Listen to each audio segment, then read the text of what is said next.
आप सुन रहे हैं समाचार एजेंसी ऑफ इंडिया की साई न्यूज में ऑडियो बुलेटिन।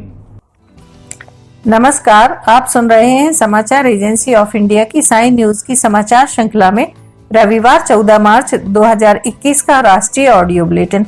अब आप रीना सिंह से समाचार सुनिए। दिल्ली अग्निशमन सेवा गर्मियों में आग लगने से संबंधित घटनाओं से निपटने के उद्देश्य से दमकल कर्मियों और वाहनों की पर्याप्त उपलब्धता सुनिश्चित करने के लिए विशेष इंतजाम कर रही है, जिसके तहत कर्मियों की छुट्टी को सीमित किया जा रहा है। अधिकारियों ने रविवार को बताया कि तापमान बढ़ने से आग लगने की घटनाएं भी होती हैं, लिहाजा दमकल विभाग इन्हें रोकने के लिए लोगों को शिक्षित करने की खातिर विभिन्न जागरूकता अभियान चलाएगा। दिल्ली अग्निशमन सेवा के निदेशक अतुल गर्ग ने बताया कि गर्मियों में तापमान बढ़ने से आग लगने की घटनाओं में इजाफा होता है। उन्होंने बताया कि फरवरी तक विभाग को प्रतिदिन आग लगने से संबंधित घटनाओं के 35 से 40 कॉल प्राप्त हुए। मार्च में इनकी संख्या दोगुनी हो गई। अब रोजाना 90 कॉल आ रही हैं और अप्रैल में इनके बढ़ने का अंदेशा है। भाजपा ने पश्चिम बंगाल विधानसभा चुनाव के लिए तीसरे और चौथे चरण में 75 सीटों पर होने वाले मतदान के लिए रविवार को 63 उम्मीदवारों की सूची जारी कर दी। पार्टी ने पश्चिम बंगाल में ममता बनर्जी को चुनौती देने के लिए केंद्रीय मंत्री बाबुल सुप्रियो सहित 4 सांसदों को मैदान में उतारा है। भारतीय जनता पार्टी आगामी विधानसभा चुनाव के लिए कोई भी कसर नहीं छोड़ना चाहती है। तीसरे और चौथे चरण के लिए उम्मीदवारों की सूची जारी करते हुए भाजपा महासचिव अरुण सिंह ने कहा कि केंद्रीय मंत्री बाबुल सुप्रियो टॉलीगंज से विधानसभा का चुनाव लड़ेंगे। साथ ही बंगाली अभिनेत्री व हुगली से सांसद लॉकेट चटर्जी को उनके ही संसदीय क्षेत्र की चुनचुड़ा विधानसभा सीट से उम्मीदवार बनाया गया है। इसके अलावा पश्चिम बंगाल के ही कूच बिहार से पार्टी के सांसद निशित प्रामाणिक को दिनहाटा विधानसभा क्षेत्र से उम्मीदवार बनाया गया है। दिनहाटा विधानसभा क्षेत्र कूच बिहार संसदीय क्षेत्र का ही हिस्सा है।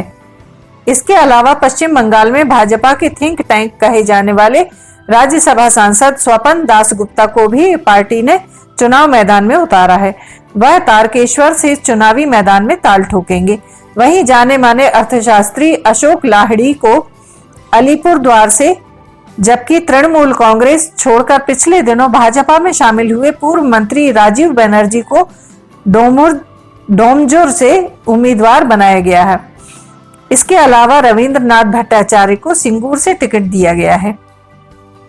उत्तर प्रदेश के बलिया से भाजपा के विधायक सुरेंद्र सिंह ने एक बार फिर अपने बयान से हलचल मचा दी है। बैरिया सीट से एमएलए ने कहा है कि जहां अभी ताजमहल है वहां पहले शिव मंदिर था। सुरेंद्र सिंह ने कहा कि ताजमहल बहुत जल्दी फिर राम महल बनेगा।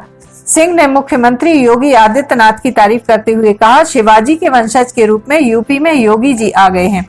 गोरखनाथ जी ने शिवाजी के रूप में योगी जी को पैदा किया है। भाजपा विधायक यही नहीं रुके, उन्होंने आगे विवादास्पद बयान देते हुए पश्चिम बंगाल की मुख्यमंत्री ममता बनर्जी को राक्षसी करार दे दिया। बंगाल विधानसभा चुनाव पर टिप्पणी के दौरान सुरेंद्र सिंह ने कहा कि अगर बंगाल को बचाना है तो वहां के लोगों को ममता को तिलांजलि देनी होगी। ममता के घायल होने पर सिंह ने कहा, ममता बनर्जी चोट के बदले वोट लेना चाहती हैं, लेकिन चोट के बदले सिर्फ चोट ही मिलती है। भारतीय किसान यूनियन के नेता राकेश टिकैत ने चुनावी राज्यों के मतदाताओं से अपील की है कि वो इस चुनाव में बीजेपी को वोट न दें। पत्रकारों ने जब उनसे पूछा कि जिन राज्यों में चुनाव है वहां के मतदाताओं से आप क्या अपील करेंगे, तो उन्होंने कहा कि मैं अपील करता हूं कि इन्हें वोट मत देना, इन्होंने पूरा देश लूट लिया है। राकेश टिकैत ने कहा कि ये सरकार किसी भी राजनीतिक दल की सरकार नहीं है, ये कंपनियों की सरकार है। इन्होंने पहले गोदाम बनवा दिया, बाद में कानून लेकर आए हैं। उत्तर प्रदेश विधानसभा चुनाव को लेकर जब उनसे सवाल पूछे गए तो उन्होंने कहा कि अभी उस चुनाव में 1 साल का समय है। किसान नेता ने कहा कि देश भर में लोगों का समर्थन उन्हें मिल रहा है, कर्मचारी मजदूर सभी उनके साथ हैं। बंगाल में भी उन्होंने किसानों से कह दिया है कि वो एमएसपी की मांग करें उनसे। पश्चिम बंगाल के नंदीग्राम में चुनाव प्रचार के दौरान मुख्यमंत्री ममता बनर्जी को लगी चोट के मामले में चुनाव आयोग ने रविवार को बड़ा एक्शन लिया है। ममता बनर्जी के सिक्योरिटी डायरेक्टर विवेक सहाय समेत कई अधिकारियों पर गाज गिरी है। पूर्वा मेदिनीपुर के डीएम विभू गोयल का ट्रांसफर कर दिया गया है। वहीं एसपी प्रवीण प्रकाश को भी सस्पेंड कर दिया गया है। विवेक सहाय को उनके पद से सस्पेंड करते हुए चुनाव आयोग ने कहा है कि Z+ शख्स की सुरक्षा के लिए सिक्योरिटी डायरेक्टर के रूप में अपने प्राथमिक कर्तव्य के निर्वहन में विफल रहने की वजह से 1 हफ्ते के अंदर उनके खिलाफ आरोप तय किए जाएं। आयोग ने पूर्वा मेदिनीपुर में विभू गोयल की जगह IAS अधिकारी स्मिता पांडे को डीएम और DEO पद की जिम्मेदारी सौंपी है। गोयल को गैर चुनावी पद पर ट्रांसफर किया गया है। वहीं पूर्वा मेदिनीपुर के एसपी प्रवीण प्रकाश को निलंबित करते हुए आयोग ने सख्त आदेश दिया है। आयोग ने कहा है कि बंदोबस्त की सुरक्षा में विफल होने के चलते उनके खिलाफ आरोप तय किए जाएं। आयोग ने पंजाब इंटेलिजेंस के पूर्व डीजीपी अनिल कुमार शर्मा को बंगाल विधानसभा चुनाव के लिए स्पेशल पुलिस ऑब्जर्वर नियुक्त किया है। विवेक दुबे के अतिरिक्त AK शर्मा दूसरे स्पेशल पुलिस ऑब्जर्वर होंगे। कर्नाटक में कोरोना वायरस संक्रमण के बढ़ते मामलों पर चिंता जताते हुए प्रदेश के मुख्यमंत्री BS येदियुरप्पा ने रविवार को कहा कि यह महामारी राज्य में अनियंत्रित होती लग रही है। इसके साथ ही मुख्यमंत्री ने लोगों से कहा कि अगर वे एक अन्य लॉकडाउन नहीं चाहते हैं तो महामारी की रोकथाम के उपायों का पालन कर सहयोग करें। मुख्यमंत्री ने प्रदेश में बढ़ते कोविड-19 मामलों के चलते अधिकारियों एवं स्वास्थ्य विशेषज्ञों की सोमवार को विधानसभा में एक बैठक बुलाई।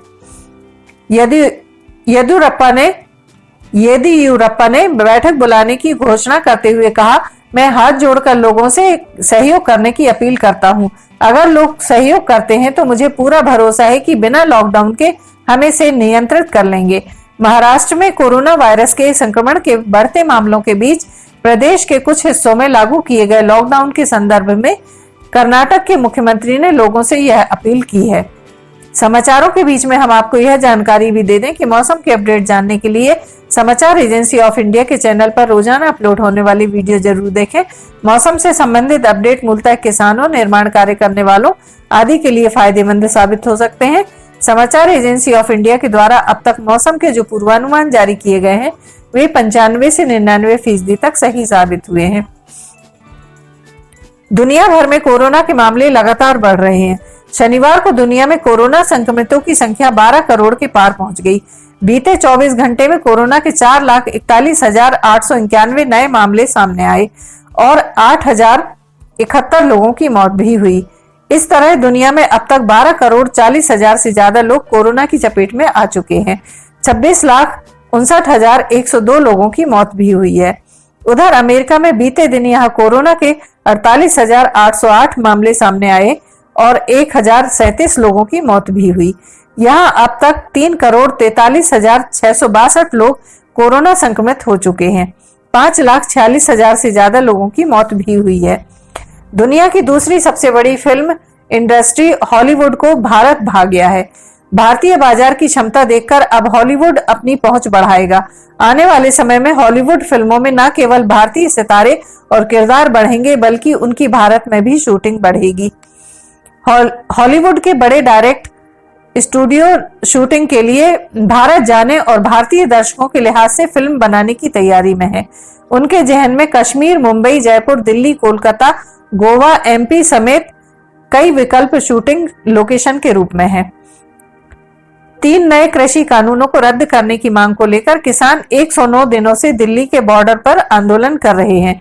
टीन के कच्चे घरों में ठंड का मौसम निकालने के बाद अब उन्होंने प्रदर्शन वाली जगह पर पक्के घर बनाने शुरू कर दिए हैं। टीकरी बॉर्डर पर अब तक ऐसे 25 घर बनाए जा चुके हैं। तेज गर्मी की शुरुआत होने से पहले किसान नेता ऐसे 1 से 2,000 घर बना लेना चाहते हैं। इनमें ज्यादातर हरियाणा से सटे सिंधु और टीकरी बॉर्डर पर बनाए जाएंगे। किसान सोशल आर्मी के नेता अनिल मलिक ने बताया कि हम बॉर्डर पर उतने ही मजबूत घर बनाएंगे जितनी मजबूत किसान भाइयों की इच्छा शक्ति है। हमें भरोसा है कि सरकार को एक दिन सभी कानून वापस लेने पड़ेंगे, लेकिन लंबी लड़ाई लड़ने के लिए हमें प्रदर्शनकारियों की सुविधाओं का भी ख्याल रखना होगा। गर्मी बढ़ने पर इन घरों में कूलर का इंतजाम भी करेंगे। किसान संगठन BKU 2 आबा के अध्यक्ष मनजीत सिंह राय कहते हैं, गर्मी से बचने के लिए हम पक्के घर बनाएंगे। प्रदर्शन में शामिल बुजुर्ग महिलाओं के लिए उन घरों में AC भी लगवाया जाएगा। मंजीत बताते हैं कि हमें रोकने के लिए सरकार सब कुछ कर रही है। यहाँ के थाना प्रभारी ने हमें घर बनाने से रोकने की कोशिश की। अधिकारियों ने दबाव भी बनाया, लेकिन हम पीछे हटने वाले नहीं हैं। आप सुन रहे थे रीना सिंह से समाचार एजेंसी ऑफ इंडिया की साई न्यूज में रविवार 14 मार्च 2021 का राष्ट्रीय ऑडियो बुलेटिन। सोमवार 15 मार्च 2021 को एक बार फिर हम ऑडियो बुलेटिन लेकर हाजिर होंगे। अगर आपको यह ऑडियो बुलेटिन पसंद आ रहे हो तो आप इन्हें लाइक, शेयर और सब्सक्राइब जरूर करें। सब्सक्राइब कैसे करना है यह हर वीडियो के आखिर में हम आपको बताते ही हैं। फिलहाल इजाजत लेते हैं, नमस्कार। आइए अब हम आपको बताते हैं कि किस तरह आपको समाचार एजेंसी ऑफ इंडिया के यूट्यूब को सब्सक्राइब करना है। सबसे पहले आप ब्राउज़र खोलिए, ब्राउज़र में यूट्यूब टाइप कीजिए, या तो आपके पास अगर यूट्यूब का ऐप है तो यूट्यूब खोल लीजिए। यूट्यूब खोलने के बाद आप उसके सर्च बटन पर जाइए। सर्च बटन जो आपको ऊपर यहाँ पर दिख रहा होगा, इसमें आप ऊपर सर्च में जाइए, वहाँ LIMTY स्पेस दीजिए, KHARE ये टाइप कीजिए, लिमटी खरे। ये आपको लिमटी खरे खुला हुआ मिल जाएगा। लिमटी खरे अगर आप जैसे ही आपको ये मिलता है, आप ये राइट हैंड साइड में देखिए सब्सक्राइब, लाल रंग का सब्सक्राइब बटन दिख रहा होगा। इस सब्सक्राइब बटन को अगर आप क्लिक करेंगे तो ये आपको सबसे पहले कहेगा कि आप जो भी आपका अकाउंट है उसमें आप अकाउंट से लॉगिन करिए। अगर आप पहले से लॉगिन हैं तो आपको ये सब करने की शायद ही ज़रूरत पड़े। ये देखिए आप लॉगिन हो जाएंगे। यहाँ किनारे में आपको यहाँ पे इसका यूट्यूब का बटन दिख जाएगा। अब ये सब्सक्राइब जो यहाँ पर लिखा हुआ है लाल रंग से, इसको आप जैसे ही क्लिक करेंगे तो सब्सक्राइब आ जाएगा। फिर इसके बाजू में जो ये घंटी बनी हुई, घंटी में ऊपर ऑल को क्लिक कर दीजिए। इस तरह से आप यूट्यूब चैनल को सब्सक्राइब कर लेते हैं। और उसके बाद अगर आप इस पर क्लिक करेंगे तो यहाँ क्लिक करने के बाद आप देखिए यहाँ वीडियोज़, प्लेलिस्ट सब कुछ आपके सामने मौजूद मिल जाएगी। इस तरह आप सब्सक्राइब कर सकते हैं।